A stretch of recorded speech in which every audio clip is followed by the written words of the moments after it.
Please subscribe. Click the bell icon for future updates. Like, comment and share. පස්සට අරගෙන යන්නේ මේ කෑල්ලෙන්. Video එකේ කෑලි දෙකකට තියෙනවා. අපි මෙතන වෙනකොට මෙහෙම පස්සට යනකොට මෙයා තනියෙන් වෙන වෙනම වැඩ කරනවා. අපිට පුළුවන් මේ ඇඩ්ජස්ට්මන්ට් එකෙන් අපි මේක ඉලක්කම් දාලා මාක් කරලා තියෙන පහට යනකම් මේක පහතර ගත්තොත් අපිට පුළුවන් පහතර යනවා මේක තද කරන්න ඕනේ.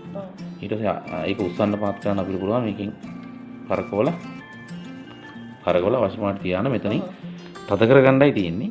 ඒකෙන් පුළුවන් අපිට සාමාන්‍ය ප්‍රමාණයකට මැහුම් ලං කරගන්න ඈත් කරගන්න. කියන අපි මහනකොට ඉරෙද්දා තියෙන මැහුම් ඈත වැඩි කියලා හිතනවා නම් අපිට මේක උඩට මෙතනින් යන්නේ බුරුල් කරලා මේක උඩට කරකවුවාම මේක උඩට ළඟට එනවා. ළඟට ආපුවාම මැහුම් ළඟ එන්නේ. අපිට පොඩි ප්‍රමාණයක් ඈත් කරගන්න පුළුවන්. මෙතනින් මැහුම් මේක පල්ලෙහාට අරගෙන ඈත් කරන්න පුළුවන්. උඩට අරගෙන ලං කරගන්න පුළුවන්. ඒක අපිට අවශ්‍ය මාන තියලා මෙතනින් තද කරගන්න තියෙන. ඇත්තට මේකෙදි වෙන්නේ මැහුම් ලං වෙන එක ඇත්තන එක නෙමෙයි. මැහුවට පස්සේ මහපු රෙද්ද අර නූලයි පිටිපස්සට අරගෙන යන ඩිස්ටන්ස් එක වැඩි කරගන්නේ. නමුත් ඒකෙන් අපිට පේනවා මහනකොට මැහුම් ලං වුණා ඈත් වුණා කියලා. එහෙම නැතුව අපි මේකේ මැහුම් ලං කරගන්නවා නම් ඈත් කරගන්නවා නම් කරන්න ඕනේ. මේ තියෙනවා මේ නොබ් එක. මේ නොබ් එක අතින් මෙහෙම තද කරගන්නවා. තද කරගෙන මේක අපිට මේ නොබ් එක මෙහෙම තද කරගෙන මේ රෝදේ ඉස්සරහට මෙහෙම කරකවනකොට එක තැනකදී මේක ලොක් වෙනවා අපිට තේරෙනවා. ඒ ලොක් වුණාට පස්සේ අපි මේක ඉලක්කම වැඩි වෙන පැත්තට ඈත් කරොත් මැහුම් වල පරතරේ ඈත් වෙනවා. ඉලක්කම වලගේ අඩු වෙන විදිහට කියන්නේ පිටිපස්සට කරගෙවුවොත් මැහුම් ලං වෙනවා. මේක තමයි ලං කරගන්න ඈත් කරගන්න තියෙන ඇඩ්ජස්ට්මන්ට් එක. සාමාන්‍ය මැෂින් එකක් තියෙනකොට තියෙන්නේ අර නෝමල් අපි සාමාන්‍යයෙන් මහනකොට තියෙන ප්‍රමාණයට තමයි ඒක තියෙන්නේ.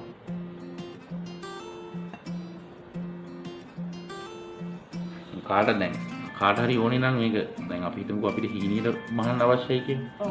මම හීනියට අර කෝඩින් වගේ කරනවා නම් එතකොට අපි මේ જાති ප්ලේට් එකක් කඩෙන් අරගන්නවා.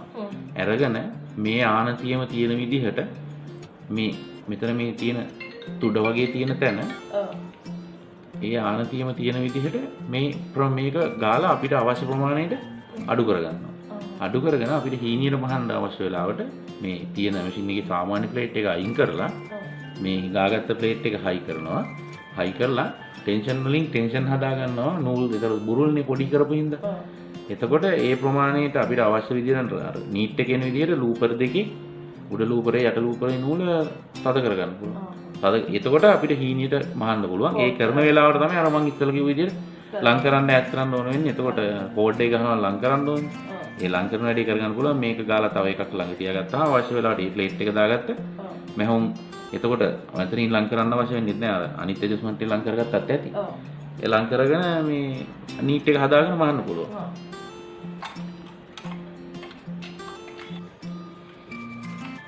පුට් එක ගලව ගන්න ඕන නම් නූල් දාන්න අමාරුනේ පුට් එක තියෙනකොට. මේක මෙතනින් උඩට මෙහෙම උස්සලා එතකොට පේනවා පුට් එක ඉස්සෙනවා කියලා. ඊට පස්සේ මෙතෙන්ට ඇඟිල්ල තියලා පුට් එක පල්ලෙහාට පාත් කරලා මේ පැත්තට ගන්න.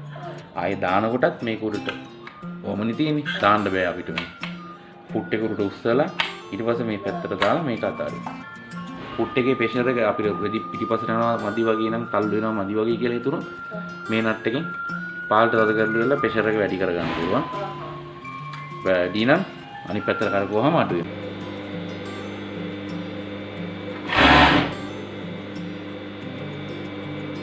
දැන් ඇඩ්ජස්ට් කරගන්න වෙලාවට දිග රෙදිපටිය මේ වගේ අරගෙන දාලා අපිට බලන්න පුළුවන් නූල් වල වෙනස මොකක්ද කියලා. ඒ කියන්නේ අපිට ඇහැට පේනවනේ බුරුල් නම් සදයි නම් ඒකට පේනවනේ. දැන් මේකේ මේ ඉදිකටුවේ නූල බුරුල් වැඩි. ඊට පස්සේ යට ලූපර් එකේ නූලත් සදයි. ඒ කියන්නේ ඒකට අපිට පුළුවන් මෙතනින් දොර ඇරලා මේ තියෙන යටපැත්තේ නූලනේ. දැන් ඒක සදයිනේ. ඒක නිසා අපි ඒක ටිකක් බුරුල් කරනවා. ඒක චුට්ටක් බුරුල් කරලා ඉදිකටුවේ නූල සදමදි. ඒතකොට දැන් ඉදිකටට යන්නේ මේ නූලනේ. අපි ඒක තද කරගන්නවා ටිකක්. ගොඩක් තද කරන්න එපා කැලේ. සාමාන්‍ය විදිහට තද කරගෙන චුට්ටක් තවදුරට මහලා බලනවා.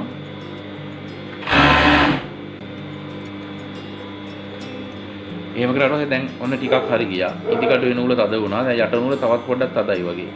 එතකොට අපි බලනවා දැන් මේ ඇකිලිලා වගේ තියෙන නීට් නෑනේ යට නූලනේ මේ පැත්තට එන්නේ. එතකොට අපි බලනවා ඒක තදද කියලා. නෑ ඒක තද නැහැ. ඊට පස්සේ අපි බලනවා උඩ නූල මොකද කියලා. ඒක ටිකක් බොරුල් වගේ. ඊට පස්සේ අපි ඒක චුට්ටක් අද කරගන්නවා.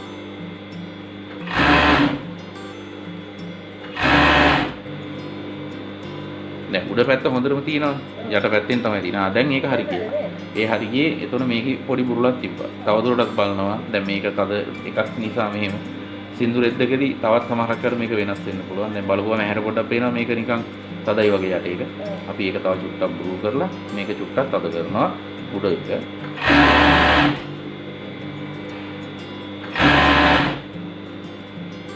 එතකොට ගානට මේ දිග ඇරුණානේ දැන්. ඉස්සෙල්ලා නිකන් ඇකිලිලා වගේ තිබුණේ මේ හරිය යට එක මේ එක ළඟ එන්නේ නූල. එක ළඟට එන්නේ. ඒක අපි උඩ එක තද කරලා යට එක බුරුල් කරපු ගමන් මේක හරි ගියා. ඊට පස්සේ අපිට බලන්න පුළුවන් චේන් ලූප් එකේ මෙහෙම ඇදලා එතන නූල් බුරුල්ද කියලා නෑ. ඇදලා දැන් මේක ඇදලා බලුවම බුරුල් නැහැ. මේක තදට තියෙනවා රෙද්ද ඇදින්නේ.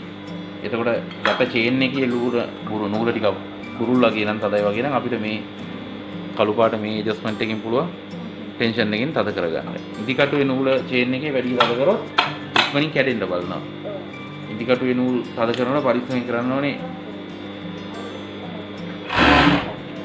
ගොඩක් තද වුණොත් කැඩෙනවා.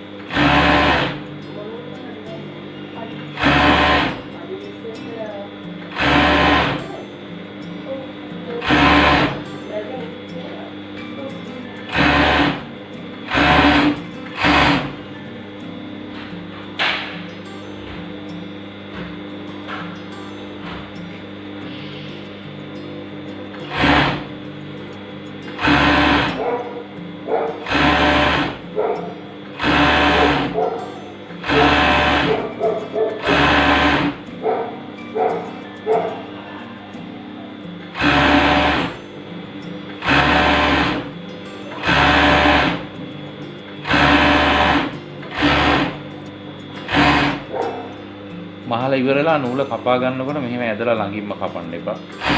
ටිකක් මෙහෙම ඉස්සරහට මහලා ඊට පස්සේ මෙතනින් මෙහෙම කපන්න. එහෙම නැත්නම්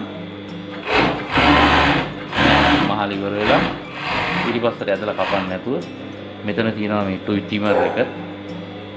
නූල අපිට මෙහෙම මේකට දාලා මේකෙන් කපන්නත් පුළුවන්.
subscribe කරන්න, bell icon click කරන්න, like කරන්න, comment කරන්න, share කරන්න.